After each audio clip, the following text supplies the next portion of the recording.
आपके प्रेगनेंसी में ना हार्मोन चेंजेस बहुत ज्यादा हो रही थी, बॉडी चेंजेस प्लस हाइजीन का बहुत ज्यादा मसला हो रहा होता है। वजाइना सिक्रीशंस चेंज हो जाती है, वजाइना की स्मेल चेंज होना शुरू हो जाती है। तो इसलिए टाइट जो क्लोथिंग्स है ना, कि बहुत टाइट कपड़े आप प्रेगनेंसी के अंदर ना पहने।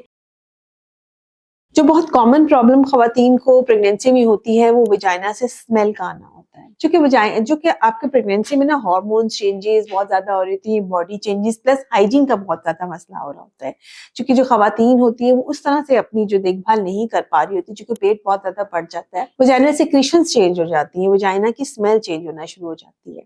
किस सूरत में आपको परेशान होना चाहिए और किस सूरत में आपको ट्रीटमेंट लेना चाहिए? एक तो नॉर्मल डिस्चार्ज होता है जो कि प्रेगनेंसी में बढ़ जाता है, ठीक है। नॉर्मल डिस्चार्ज वो होता है जो पानी की तरह या थोड़ा सा थिक कह ले, व्हाइटिश सा है, बहुत हर वक्त नहीं है, ज्यादा देर खड़ी हो रही है तो हो रहा है, आ रहा है, आप उसको क्लीन कर लेती हैं, उसके बाद थोड़ी देर बाद फिर आपको महसूस होता है, लेकिन वो इतना ज्यादा अमाउंट में नहीं होता और उसके इमीडिएट स्मेल नहीं होती।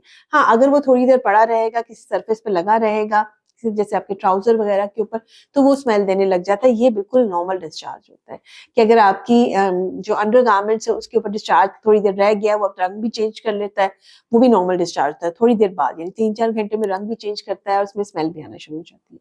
तो इसलिए टाइट जो क्लोथिंग्स है ना, कि बहुत टाइट कपड़े आप प्रेगनेंसी के अंदर ना पहने। उससे फिर ये कि आपको डिस्चार्ज और स्मेल वाले मसले जो है वो कम हो जाते हैं।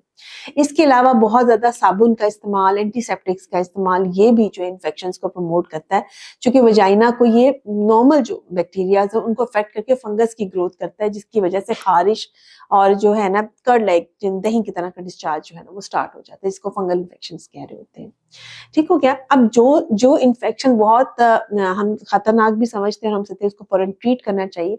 अगर डिस्चार्ज ग्रीन कलर का आ रहा है, ठीक है, ये बहुत ज्यादा अमाउंट में आ रहा है, येलो कलर का आ रहा है, फिश लाइक स्मेल आ रही है, उसकी मतलब गंदी स्मेल उसमें से आती है, तो वो बैक्टीरियल इन्फेक्शन को शो करता है। ये जो डिस्चार्ज होता है ये वक्त से पहले वाटर भी ब्रेक कर सकता है, ये वक्त से पहले डिलीवरी की तरफ भी लेके जा सकता है। इस डिस्चार्ज को ट्रीट करने के लिए एंटीबायोटिक्स दी जाती है, जो कि लोकल भी हो सकती हैं और खाने वाली भी हो सकती है। सो इस तरह का अगर आपको डिस्चार्ज आ रहा है तो आपको जो हेल्थ प्रोवाइडर है जो कि आपको देख रहा है प्रेगनेंसी में, फौरी तौर पे उसका जिक्र कीजिए। अमूमन कल्चर्स करवाने का कोई फायदा नहीं होता, ठीक है। अगर आपको आपका जो हेल्थ केयर प्रोवाइडर है, जो आपका डॉक्टर है, जो आपसे प्रेगनेंसी केयर प्रोवाइड कर रहा है, अमूमन वो चेकअप कर ले तो भी हो जाता है। इवन हिस्ट्री भी काफी होती है, सुनने से भी आपको अंदाजा हो जाता है कि ये वाली जो इन्फेक्शन है इसको ट्रीटमेंट की जरूरत है। एंड सेकेंडली देखने से कंफर्म्ड हो जाता है। और तीसरी बात होती है कि अगर बहुत ज्यादा इसका टेस्ट करवाना होता है तो आप इसका सिर्फ टेस्ट लेकर इसको सिर्फ अंडर माइक्रोस्कोप देखते हैं कि इसके किस किस्म के जो जरासीम मौजूद है। कल्चर्स करवाने की जरूरत बिल्कुल भी नहीं होती है, ठीक है। यानी आपने उसको वेट उसकी फिल्म को देखना होता है ताकि उससे पता लग जाए कि, और वो इससे ज्यादा आपको कल्चर्स की भी जरूरत नहीं होती है। इसमें इंपॉर्टेंट चीज ये थी कि अगर डिस्चार्ज आपको खारिश क्रिएट कर रहा है तो वो फंगल इन्फेक्शन है, अगर बहुत स्मेल वाला है तो वो बैक्टीरियल इन्फेक्शन है। दोनों का ट्रीटमेंट फर्क है। और अगर स्मेल थोड़ी थोड़ी अमाउंट में डिस्चार्ज आ रहा है और वो आपको तंग नहीं कर रहा है, तो ये तकरीबन नॉर्मल वजाइनल डिस्चार्ज है जो कि प्रेगनेंसी में बढ़ जाता है। बहुत सारा ख्याल रखिए, दुआ में याद रखिए।